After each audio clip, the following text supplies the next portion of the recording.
여러분 안녕하십니까?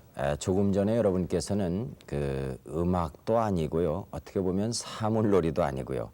이런 연주를 들으셨습니다. 이것이 바로 음악으로 정신질환을 치료한다는 음악 테라피라고 그런답니다.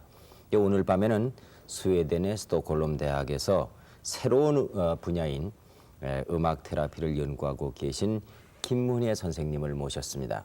이분은 제가 조금 설명을 드리겠습니다만은 문학에 관심이 있으신 분들은 다 아실 테고 그 밖에 연세가 지긋하신 분은 모두가 알만한 분, 고 김내성 선생의 따님이십니다. 여러분 환영해 주시기 바랍니다. 안녕하십니까.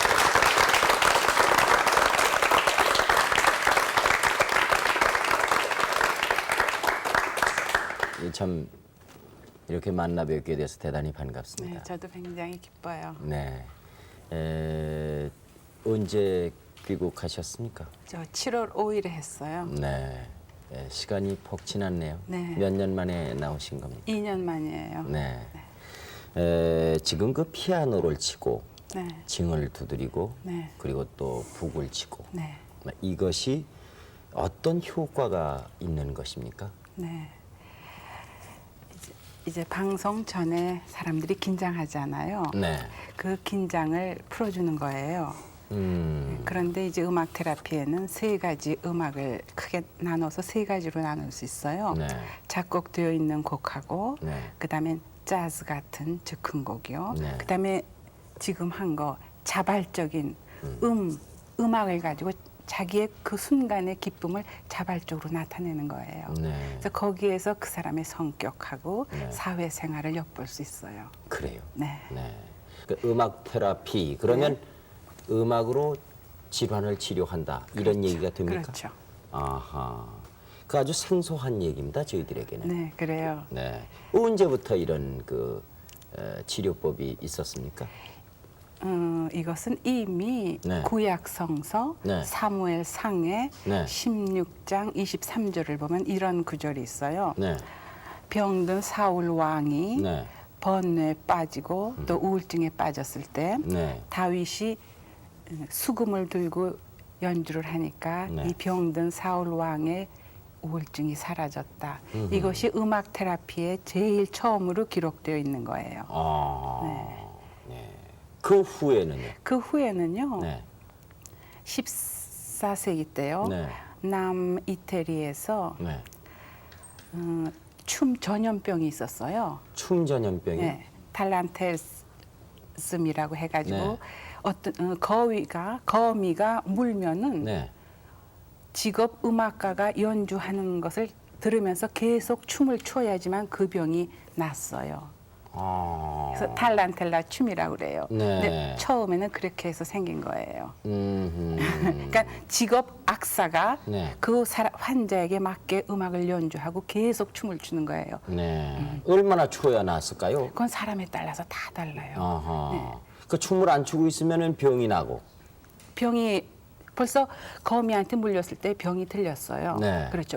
춤을 계속 추면서 그 병이 사라진다고 하는 그러면 전설이 그것이 있어요. 정신적인 병이었을까요? 아니면 육체적인 병이었을까요? 네, 그런데요. 네. 정신적인 오랜 질환을 가진 사람은 몸이 굳어가지고 네. 육체의 병도 같이 얻게 돼요. 아하. 네.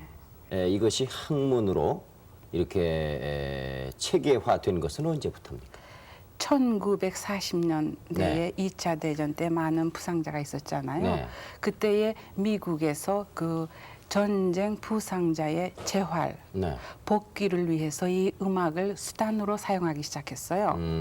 그러니까 예를 들어서 의식 상실자에게 고전 음악을 정기적으로 들려줘요. 네. 그러면 그 고전 음악의 그 화음과 멜로디가 인간 신경 조직에 들어가서 근데 개인에 따라 다 다르지만은 네. 의식을 회복을 했어요. 그래서 지금 미국에는 약 100여 개의 음악 테라피 교육기관이 있어요. 네. 왜 그런가 하면은요. 네. 음악의 체험이나 네. 우리의 느낌의 그 체험은 네. 인간의 영혼 네. 그리고 신경 조직에 깊이 저장이 돼요. 음. 네. 그래서 그 깊이 저장된 것을 촉진시키고 발달시켜서 치료를 하는 거예요. 그럼 구체적으로 저희들이 알기 쉽게 대답해 주시기를 바라고 네. 질문을 드리겠습니다. 네. 어떤 사람이 이런 치료를 받게 됩니까?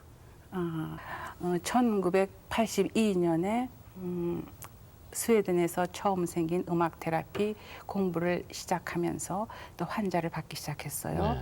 근데 많은 정신 질환자는 오랫동안 그 불안과 긴장을 갖고 있었기 때문에 신체 부분이 굳어 있어요. 네. 근데 본인은 몰라요.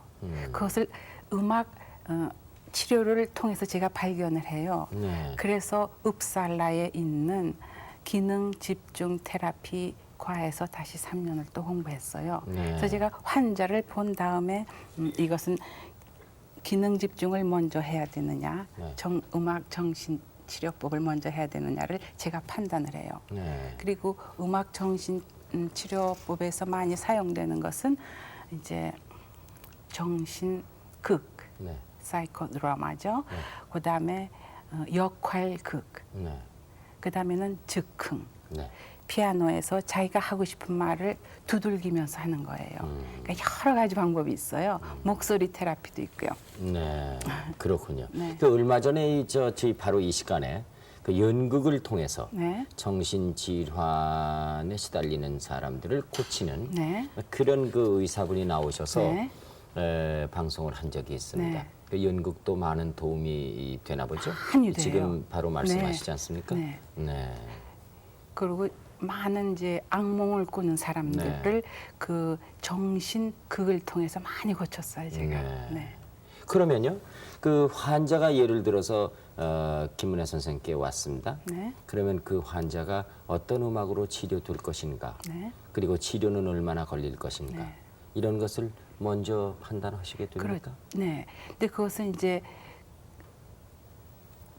즉흥을 같이 시작을 한다든지 네. 그 사람의 동작을 제가 피아노나 어떤 악기로 자극을 시켜요. 네. 그러면 그 사람의 태도가 자기도 무의식적인 어떤 행동을 해요. 네. 그러면서 그 사람에게 맞게 곡을 갖다가 만든다든지 아니면 같이 만든다든지 그러기 때문에 이것은 어떤 우울증에 이 곡이 맞다. 또 아기 뵀을 때 이 곡이 맞다. 그게 아니라 아니고. 네, 네. 사람이 옷을 맞출 때에 자기 몸에 맞게 맞추잖아요. 멜로디나 화음이나 또 리듬이 그 개인에 맞게 해야 돼요. 네. 그리고 이제 결정적인 것은 그 환자와 치료가와 그다음에 그때에 일어나는 음악 그 세 가지가 결정적인 요인이 돼요. 그러면 기 작곡된 네. 유명한 음악을 가지고 치료를 할 수도 있고, 네. 그리고 그 환자를 위해서 곡을 만들어서 그 자리에서 즉흥적으로 그 곡을 들려주면서 치료를 할 수도 있고, 네. 또 환자와 같이 네. 음악을 같이 연주하면서 환자에게 무슨 그 정신적인 요법이 될 수 있게 그렇죠. 하고 네. 그렇게 되는 겁니까? 네. 아하. 그 외에도 많은 것이 있는데요. 예, 예. 스웨덴에서 가장 많이 사용하는 것, 또 제가 많이 사용하는 것은 그 셋째 번이에요. 네. 환자와 같이 음악을 하는 거. 네. 근데 그 어느 정도 중증의 환자가 어느 정도 효과를 몇 년이나 걸리면 볼 수 있는 것입니까? 어디서 시간이 오래 걸린다고 말씀하시는데. 네, 그것은 저의 경우에는 네. 최소한도 한 6개월에서부터 2, 3년 걸려요. 네. 예를 그 환자의 그 증세에 따라 증세에 따라 다르죠. 다르겠죠. 그리고 그것만이 아니라 네. 임상요법가의 교육 경력, 네. 저의 인생 경험, 네. 음악 테라피 교육을 어떻게 어디에서 받았나, 네. 저의 모든 생활이 여기 영향을 주어요. 그리고 그 환자가 어떤 음악을 들었으며 세상에 나오기 전 이미 어머니 뱃속에서 어떤 음을 들었나. 어머니의 숨도 음악이고 맥박도 음악. 맞아요. 네. 그러니까 어머니 몸은 진공관이에요. 네. 악기예요. 예. 우리의 몸은 지도예요. 네. 영혼의 그림이고 그렇기 때문에 그 아이가 뱃속에서 어떤 음악을 들었나 네. 거기에 따라 다 달라요. 그러나 아주 심심산골에 아무 소리도 없는데 가서 두 사람의 그 산모가 있어가지고 네. 어린애를 낳았다. 그러면은 그 듣고 자란 것이 인체 그 뭐 내부에 비슷하지 않겠습니까? 그렇죠. 그렇지만은 어머니가 그 아기를 가졌을 때에 이미 많은 대화를 해요. 애기하고요. 네. 태아에서부터 5개월, 6개월서부터는 영적으로 하는 대화를 말씀하시는 겁니까? 그렇죠. 그런 대화가 있다 이런 네. 얘기입니까? 네. 아하. 그런 것이 다 그래서 요즘 스웨덴에서는요 산부가요 네. 여기다가 귀다 꼭 이어폰이요. 에어폰을 여기다 갖다가 대고 네. 들려줘요. 이렇게 배가 이만한 사람이 네. 네. 여기다 대요. 여기다 대는 게 아니라 좀 더 발전하면 어떻게 수술을 해가지고 아기 귀에다가 직접 또 맞아요, 맞아요. 예. 네. 네. 그 어떤 환자를 어떻게 치료해 보신 경험이 있으십니까? 2년 전에 이름이 데이비드고 네. 그 데이비드는 저한테 오기 전에 두 사람의 음악 치료사를 가졌었어요. 네, 스- 이미요? 네. 네. 그 데이비드가 저한테 왔을 때는 7살이었어요. 네. 근데 이제 어머니가 대학을 나오시고 스웨덴의 유명한 합창단의 단원이세요. 네. 근데 이 데이비드가 이미 어머니 배에서 뇌를 다쳤어요. 그래서 세상에 나왔을 때 이미 잘 보지도 못하고 숨도 잘 못 쉬고 경기를 가지고 예. 있었고요. 그리고 손은 마비가 돼서 이렇게 돼 있었어요. 네. 근데 어머니가 정신 테라피를 약 1년 하고 그 기능 집중 테라피를 한 몇 달 했었대요. 네, 네. 근데 이제 그런 경험을 가진 데이비드가 왔는데 저는 이 아이를 보고 정신 테라피를 먼저 하려고 했어요. 네. 그랬더니 어머님이 나는 정신 테라피를 안 믿는다. 네. 난 이 기능 집중 테라피를 원한다. 아주 강하게 말씀을 하세요. 그래서 이제 기능 집중 테라피를 시작을 하니까 이 기능 집중 테라피라는 것은 아까 맨 처음에 우리가 친 거 네. 있잖아요. 그것을 치면서 하는 거예요. 그런데 얘는 말을 못하고 스웨덴어로 아니라는 뜻이 네이예요. 네이. 그 말만 할 수 있어요. 저한테 올 때는. 그래서 제가 의자에 앉히고 그걸 이제 제가 음악을 치면은 걔가 반응을 보여야 될 텐데 의자에 앉으면 살려달라는 듯이 막 사정을 해요. 네, 그래요. 그래서 도저히 진행이 안 돼요. 그래서 어머니들어 저 위층에 가서 앉아 있고 있으라 그러고 이제 제가 그 학생을 어떻게 했냐면은 제가 품에다 안고 그 이렇게 된 팔을 마사지를 해주고 쇼팽의 야상곡을 들려줬어요. 19번 2단조예요. 그리고 여기도 마사지를 해주고 제가 마음속으로 좀 이해하기도 하고요. 그것을 한 3, 4주일 했어요. 그런 다음에 어머니를 내려오시라고 그러고 어머니가 이 데이비드를 안고 제가 피아노를 몇 살이나 쳤어요. 난 애기입니까? 7살이에요. 7살이요. 네. 그렇게 한 2달을 한 다음에 이 데이비드가 의자에 앉았어요. 그리고 한 4개월 지난 다음에 어떤 날 제가 피아노를 치니까 그 피아노가 이제 그 증세에 맞게 작곡된 거예요. 네, 리듬, 음과 음 사이의 음정 모든 것을 그거를 치니까 점점 이게 움직여져요. 움직여지면서 아무것도 생각 황홀경에 빠진 것 같아요. 불그스름하게 되면서 이 손이 이 북에 가서 닿았어요. 아, 북 앞에 앉혀놓고 한단 말이죠? 네, 북이 이 앞에 있어요. 예, 북이 있고 양쪽에 알겠습니다. 예. 심벌이라는 네. 것이 있어요. 근데 이 데이비드는 손이 이렇게 네. 굳어가지고 저는 여기만 조금 움직여 주기를 바랬어요. 네. 근데 그것이 한 넉 달 지난 다음에 그날 가서 닿았어요. 그것이 시작이었어요. 그렇지만 이렇게 되기 전에 그 넉 달 동안에 이 저장되었던 그 데이비드의 정신 영혼의 저장된 게 다 작용을 한 거죠. 그래서 그 지금 후로는 말도 하고 북도 치고 마음대로 손을 그럼요. 놀리고 그렇습니까? 네, 정상화가 됐습니까? 정상화는 안 됐죠. 아, 예. 네, 말을 이제 단어 2개, 3개로 할 수 있는 말을 하고 지금 이렇게 쳐요. 네. 앞으로 더 발전할 수 있겠군요. 그렇죠. 그렇군요. 네. 예. 근데 어떻게 해서 스웨덴에 가시게 되셨고 또 어떻게 해서 이렇게 참 저희들이 생각하기엔 생소한 분야인데 네. 이런데 공부를 하시게 되셨습니까?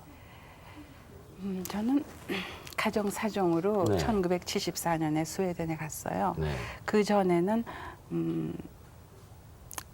서울여고하고 네. 경기여고에서 음악 교사로 교편을 네. 잡았었어요. 네. 네. 14년 동안. 네. 그리고 공부는 이화대학에서 피아노과를 전공하고 네. 그 후에 교사 생활을 하면서 교육대학에서 교육대학원에서 음악 교육을 전공했어요. 네. 네.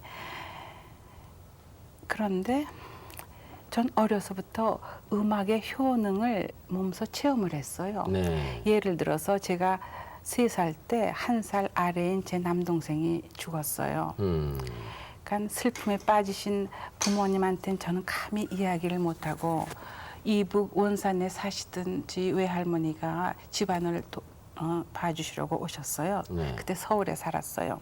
그래서 그 할머니가 일요일마다 교회를 가시는데 저는 매일매일 할머니가 교회에 가는 시간을 바랬어요. 네.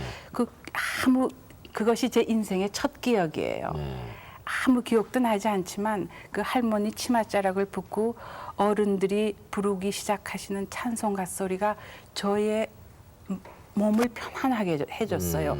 그때는 그것이 슬픔인지 고통인지를 몰랐죠. 네. 몸이 어쨌든 힘이 들어요. 근데 그 찬송가를 들으면은 편안해져요. 네. 그리고 아무 다른 것도 기억이 나질 않아요. 네. 그때 찬송가 들으면 편안했던 기억이 나요. 그리고 이제 그 외할머니가 이북에서 오시질 못하셨어요. 네. 그래서 저는 그 슬픔을 누구한테 이야기는 할 수 없고 네. 그래서 뒷산에 매일매일 올라가서 네. 그때 우리들이 가장 많이 부르던 우리의 소원은 통일이라는 네. 노래가 있어요. 네. 그 통일을 할머니로 바꿔서 네. 매일 뒷산에 올라가서 서너 번 불렀어요. 네. 그러니까 나의 소원은 할머니, 꿈에도 소원은 할머니 이렇게 서너 번을 부르고 내려오면 시원해요. 이거는 제가 일생 가지고 있던 비밀이에요. 근데 스웨덴에서도 제가 이제 지금 연구 과정에 12명 중에 단 하나인 외국 사람이에요. 11명은 스웨덴 사람이에요. 예. 그래서 이 테라피 공부한 사람이요? 네. 예, 예. 지금 연구 과정을 네. 하고 있는 있거든요. 사람이요. 근데 이제 제 환자들이 잘났기 때문에 네. 스웨덴의 음악 잡지에서 인터뷰를 하고 사진이 난 적이 있어요. 네. 거기에서 그 얘기를 제가 했어요. 네, 그랬더니 그것을 기사화했어요. 네. 그것이 제가 처음 얘기한 거예요. 네. 그 스웨덴은 어떻게 가셨습니까, 그래? 남편이 거기에 직장을 갖게 됐어요. 아, 그렇군요. 네, 가정 사정도 있었고요. 동시에. 네. 네. 아까 제가 소개 말씀을 드렸습니다마는 아버님께서 유명하신 소설가 김내성 선생 아닙니까? 네. 그분이 우리나라 문학에 끼친 영향이라는 것은 아마 대단할 것으로 믿습니다. 그래서 연세가 아마도 40대 후반? 네. 되시는 분들은 다 49에 가셨. 아니요, 다 알겠죠. 네, 그렇죠. 지금 네, 사시는 분들이요. 네. 근데 아버님하고의 추억이 없으십니까? 뭐 너무나 많으실 텐데. 너무 많죠. 네. 아버님께서 일본 와세다 대학에서 처음에는 법과하고 동문과를 하셨어요. 네. 그러다가 이제 일본에서 추리 소설에 여러 번 당선하시고 소설을 쓰시기 시작하셨어요. 네. 그리고 제가 아버지와 강하게 남는 기억 중에 하나는 제가 6살 때 벼랑간 그때가 이제 2차 대전 때였거든요. 그러니까 비행기가 자주 와요. 네. 비행기가 오기 때문에 저도 모르게 벼랑간 일본말 비행기 히코우키라고 그래요. 네. 저는 이제 일본말 다 잊어버렸는데 그것은 안 잊어버려요. 그래서 아버지 히코우키 그랬나 봐요. 네. 그랬더니 아버지가 제 손을 잡으시고 방 안으로 들어가시고 또 문을 닫고 저를 앞에다 앉히시고 네. 집에서는 한국말을 하고 네. 학교에서만 일본말 하는 거 알지 그러셨어요. 네. 그것이 제가 6살 때인데 이때까지 잊어버려지지가 않아요.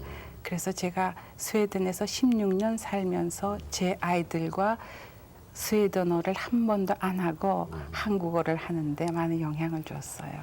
그 김내성 선생께서 쓰신 소설 가운데 네. 지금까지도 아마 기억하시는 분이 많이 계시겠습니다만 청춘국장이 있지 않습니까? 네, 네. 제가 국민학교 들어가자마자 이게 8.15 2년 전이에요. 네. 아버님이 심장이 좀 안 좋으셔서 서울에서 이제 원산 외할머니가 살고 계시는 네. 원산으로 이제 아버님 병 간호차 온 가족이 갔어요. 네. 거기에 원산에서 한 50리 들어가면은 명사심리라는 곳이 있고 하계골이라고 하는 심신산촌이에요. 네. 거기에서 청춘국장을 쓰시기 시작하셨어요. 그래서 그 청춘국장이 우리나라가 독립이 되면 이것이 발표를 하고 네. 독립이 안 되면 영원히 미발표로 끝나는 것을 아시고 쓰셨어요. 예. 그래서 독립이 됐어요. 네. 저는 그때 몰랐죠. 네. 그런 작품을 쓰시는지요. 그렇지만은 제가 기억에 생생히 남아 있는 거는 어떤 날 온 동네 사람들이 큰 광장에 모여가지고 밤새도록 꽹과리 징치고 노래하고 마시고 먹고 그래요. 그것도 일종의 음악 테라피라고 그렇죠. 볼 수 네, 있겠습니다. 그런데 그것이 해방된 날이에요. 아, 그건 오히려 기쁜 네. 밤새 그래서 지금도 네. 선해요 그 모습이. 네. 예. 그것이 그래 그 후에 어떻게 되셨습니까? 이북에서 그러고서 이제 38선 넘어왔죠. 네. 네. 그래서 그 청춘국장이 발표가 될 수 있었군요. 그렇죠. 예. 그리고 4부, 5부는 네. 6.25 이후에 예. 부산에서 쓰셨어요. 네. 그래서 그 청춘국장 5부 다 쓰신 다음에 부산에서 아주 성대히 출판 기념회를 하셨어요. 네. 그때 지 아이 넷을 옆에다 넣으시고 기쁘게 이야기하시는 것이 지금도 눈에 생생해요. 네. 네. 그 우리 김문혜 선생께서 몇 살 때 아버님께서 작곡하셨습니까? 19살 때예요. 네. 제가 뭐 글을 잘 쓰는지 못 쓰는지는 몰라도 글이 쓰고 싶었어요. 네. 그래서 저 고등학교 다닐 때 경기여고 때 문예반에서 일도 많이 하고요. 네. 그래서 저는 국문과를 가는 줄 알았어요. 네. 근데 고등학교 3학년 2학기 석 달을 앞두고 국문과 가지 말라 그러셔요, 아버님이. 아버님께서. 네. 그래서 저는 깜짝 놀랐어요. 그래서 취미로 쳤던 피아노지만 피아노과를 가라고 국문과를 가려면 대학을 가지 말고 한 1년, 2년 집에 있다 시집 가라고 그러셨어요. 네, 그래서 저는 석 달 피아노 열심히 쳐가지고 피아노과 갔어요. 네. 피아노는 중3 때부터 시작했어요. 네. 그 아버님은 대학에 들어가시고 네. 김문혜 씨가 네. 그러고 작곡하셨습니까? 네, 제가 1학년 2학기 네. 말기 시험 볼 때 벼랑간 제가 학교에 갔다 오니까는 뇌혈액 그때 걸리셨어요. 연세가 얼마셨어요? 49이었어요. 하하. 네. 예. 제가 일생 잊지 못하는 것은 아버님은 글을 쓰시고 저는 네. 피아노를 치잖아요. 네. 그 마지막 몇 달이요. 네. 그럼 아버님이 저의 피아노 연습하는 방하고 아버님이 글 쓰시는 방하고 떨어졌어요. 네. 그래도 구상이 안 되시고 그럴 때는 뭐네야 하고 부르시면서 조금 이따 쳐라 그러세요. 네. 그럼 저는 이제 또 조금 기다려요. 그리고 다 쓰시면은 됐다 이제 다시 쳐라 크게 치든지 내 마음대로 쳐라. 네. 그래서 교대로 많이 쳤어요. 그리고 쉬실 때는 저희 방에 오셔서 입학 시험을 위해서 쳤던 모차르트 소나타 하고요. 그다음에 대학교 1학년 2학기 시험 때 쳤던 모차르트 소나타를 참 즐겁게 들으셨어요. 그래서 아버님이 돌아가신다면은요 모차르트 소나타가 치기 싫었어요.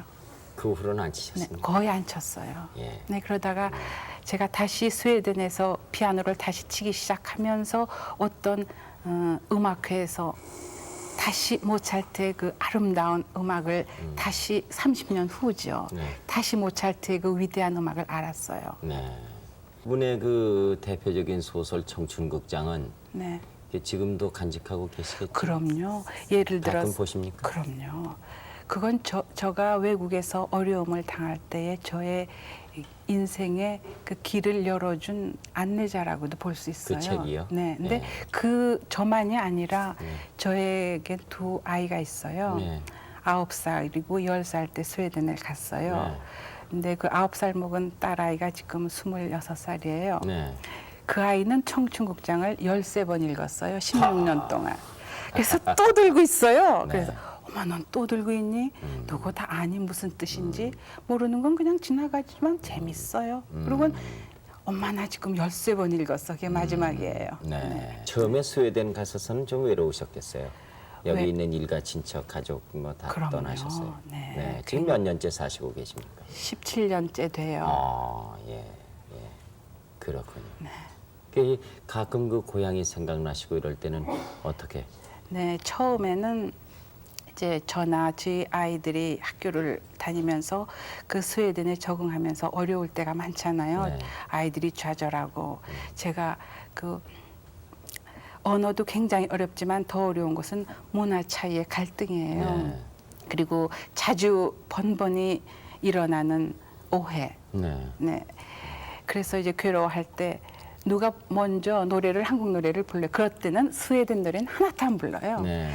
우리 아이들은 국민학교 1학년서부터 산토끼 학교 정에서부터 불러요. 네. 이제 다 조금씩은 피아노 치니까 그러면 이제 저는 중고등학교 교사를 많이 했기 때문에 네. 중학교 책 그래가지고 국민학교 1학년 책서부터 목이 쉴 때까지 불러요. 네. 네. 그러면 한 애가 자기 방에 가고 또 한 애가 자기 방에 가고 그러고 됐어요. 네. 그것이 나중에 음악 테라피가 된 것 같아요.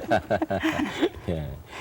그 77년에 제가 듣기로는 77년에 스웨덴 그 정규 교육 공무원으로 발령을 받아 교사가 되셨다고 그랬습니다. 네. 그런데 배우러 가는 학생도 배우고자 하는 학문의 그 언어를 네. 미국으로 가면 영어를 배워야 하고 네. 불란서로 가면 불어를 배워야 되지 않겠습니까? 네. 그 스웨덴에서 네. 배우는 입장도 아니고 가르치려고 그러면은 네. 그 언어는 대단히 그 소통이 원활해야 되겠는데 그렇죠. 네. 그 힘드시지 않으셨습니까? 정말로 힘들었어요. 네. 네. 그 언어의 장벽을 어떻게 극복하셨습니까? 이제 처음에는 곧 올 줄 알았어요. 2, 3년 있다가. 네, 그래서 그렇게 열심히 하지 않았지만은 조금 머무르면서 언어를 해야 되겠다 하는 것을 강하게 느꼈어요. 그래서 9살, 10살 된 저희 아들하고 같이 스웨덴어를 시작하고 네. 그다음에는 이제 스톡홀름 대학에 있었던 스웨덴 언어 코스, 그러니까 외국에서 온 학생들이 그 코스 3코스, 4코스를 하면은 공부를 할 수가 있어요. 네. 4코스를 하면은 다 할 수가 있어요. 네. 그래서 거기서 그 코스를 했어요. 그렇군요. 네. 그런데요, 그 이 테라피스트가 되려면은 네. 그러면은 의사여야 합니까? 아니면은 음악가여야 합니까? 아니면은 의학이나 음악을 전공하지 않은 사람도 네. 이것이 가능합니까? 그렇죠. 그래서 스웨덴의 경우에는요. 네. 1982년에 처음으로 스톡홀름 음악대학에서 네. 음악 테라피과가 생겼어요. 아, 음악대학 안에. 네, 음악대학 예, 안에 예. 생겼는데 보통 미국이나 독일에서는 대학 과정으로 있어요. 네. 4년으로. 그래서 실습도 그 과정에 다 해야 되는데 이 스웨덴에서는 그 대학 과정을 다 마친 네. 의과대학이나 음악대학이나 심리학과 4년이나 혹은 기독교. 네. 그래서 목사, 심리학자 혹은 의사, 음악 선생님들이 어떤 기관에서 음악의 목적이 아니라 음악을 가리키는 목적이 아니라 치료의 목적으로 종사한 사람이 이 82년에 생긴 음악 테라피과에 신청할 수가 있었어요. 네. 네. 그리고 이제 그 음악의 능력은 중고등학교 음악 선생님이 할 수 있는 음악의 능력이 있어야 돼요. 네. 그렇기 때문에 지금 스웨덴에서는 많은 음악 선생님들이 이것을 공부하기를 원해요. 그럼 선생님 지금 음악 선생님도 하시면서 이 테라피스트로도 활약하시고 그러는 겁니까? 제가 음악 선생님은 그 전에 했어요. 했었고. 네. 지금은 그것을 바탕으로 해서 네, 음악 테라피스트로만 일을 하고 있어요. 일을 하시고 계십니다. 네. 그럼 어느 병원에 소속돼서 일을 하십니까? 제가 개인 치료소가 있어요. 아하, 네, 그리고 예. 이 스웨덴에서 그 음악 테라피 효과가 많이 나는 것을 이제 스톡홀름 시립 음악학교에서 알았어요. 그래가지고 저를 연구 프로젝트 담당자로 추천을 했어요. 네. 1년 반 전에요. 그래서 1년, 그러니까 매달 혹은 매 학기 그 보고서를 내서 그 음악 테라피가 정신질환자, 기능장애자에게 좋은 효과가 있기 때문에 다른 많은 음악 학교에서도 이것을 실시하기를 권장하고 있어서 저는 스톡홀름 시립 음악학교의 테라피스트로 일을 해요. 네. 근데 그 아마 17년 전에 가셨으면은 좀 그 당시에는 어땠는지 모르겠습니다만은 그 혹시 그 정신적인 무슨 고통 속에서 네. 그 헤어나지 못하는 우리 입양아들을 이 음악 테라피로 고쳐주신 적이 있으십니까? 그럼요. 아, 그런 예가 있군요. 많아요.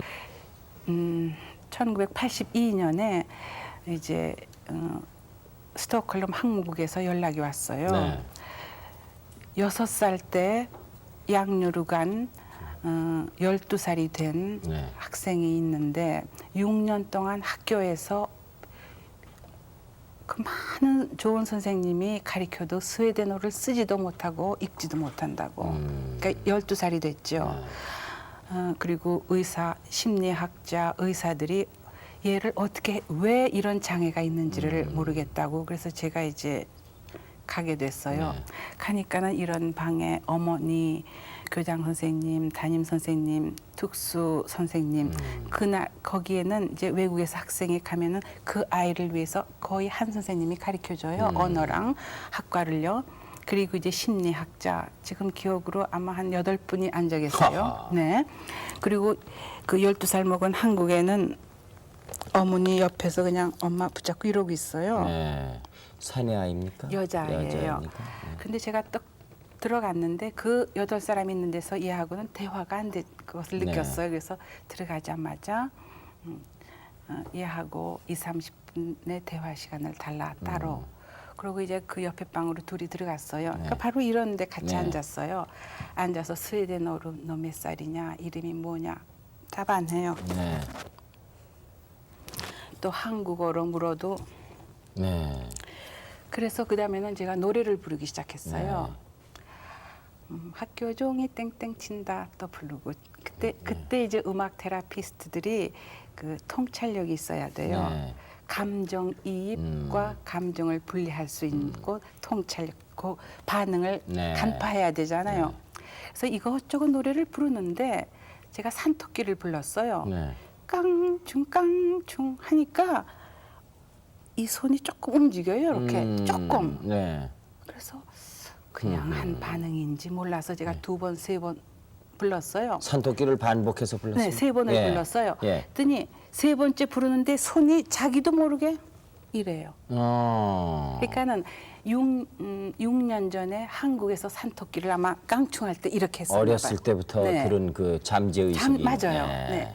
그래가지고 한 손만 그냥 맨 처음에는 네. 요로 해서 네. 세 번째 그것이 기초가 되어서 6년을 제가 치료를 했어요. 6년이나요. 네. 지금도 우리나라 잘 아시겠지만은 대학 입시에 밤을 새워야 하는 고등학교 학생들이 있고 입시 준비 그 뒷바라지하는 어머님들이 지금 편치 못한 마음으로 어쩌면 이 프로를 보고 계실지도 모릅니다. 네. 음악으로 좀 도와줄 수 없을까요? 무슨 음악이 중요한 것이 아니라 네. 왜 이 음악이 이 사람의 효과 있고 이 사람에게는 효과가 없나. 그것은 그 사람의 모든 감정의 느낌이나 생활 체험이 이 저장된 거하고 관계가 있어요. 네. 그래서 말씀드리기는 굉장히 어려워요. 네.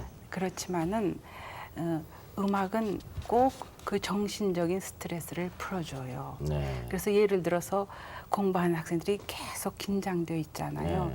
그 긴장이 계속되면은 효과가 없어요. 네. 그러니까 긴장을 하고 공부를 하고 집중을 하려면은 완화, 풀어줘야 돼요. 네. 그렇기 때문에 이제 클래식을 많이 들은 사람은 고전 음악을 들어야 그 혼돈 상태에서 정돈이 되잖아요. 네. 그런데 팝 음악이나 디스코 음악을 많이 듣는 젊은이에게는 고전 음악을 들으면 정돈이 안 돼요. 그래서 여기다가 에어폰을 꽂고 공부하잖아요. 그러면 어머님이 그렇게 못 하셨기 때문에 이거 음악을 들으면서 공부를 하시면 안 됐었기 때문에 아들도 딸도 안 되는 줄 알고 귀에 있는 거 빼라 그러는데 그렇지가 않아요. 젊은이들은 그 디스코 음악을 듣고 팝 음악을 들으면서 얘가 정돈이 되는 거예요. 오히려. 네. 네. 그렇기 때문에 그 개인 다 달라요. 그러니까 어떤 일정한 음악을 산모에게 좋다 이렇게 해서 다 들어서 좋은 건 아니겠군요. 저는 그렇게 생각 그 안 해요. 산모가 맞아요. 그러니까 임산부가 어머니가 어떤 배경을 가지고 음악을 들으면서 자라왔는가 하는 것이 그렇죠. 중요하겠군요. 네. 우리가 가장 많이 좋아하는 것이 쇼팽 야상곡 아니에요? 네. 고전 음악을 하나도 모르는 저 심신상골에 있는 어떤 분이 스트레스를 받으셨다 그래요. 그분에게는 그분이 즐겨 들었던 어떤 노래가 좋지 쇼팽의 야상곡은 오히려 스트레스군요. 네. 예. 네. 그래 저는 역시 그저 번지 없는 주막이나 나그네 서름을 들어야 될 사람으로 저는 오늘 결론이 났습니다. 맞아요. 예. 네. 약은 육체를 작용해서 영혼을 치료해요. 네. 육체를 통해서 그렇죠. 영혼을. 네. 그렇죠.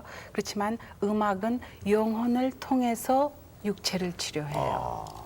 그리고 음이 닿을 수 없는 네. 인간의 심리 내면 세계의 다리와 같은 역할을 해요. 그래서 언어가 들어갈 수 없는 다른 어떤 치료의 방법도 어떠한 예술도 들어갈 수 없는 인간의 그 깊은 갈망 속에 도달해서 치료의 작용이 진행되는 거예요.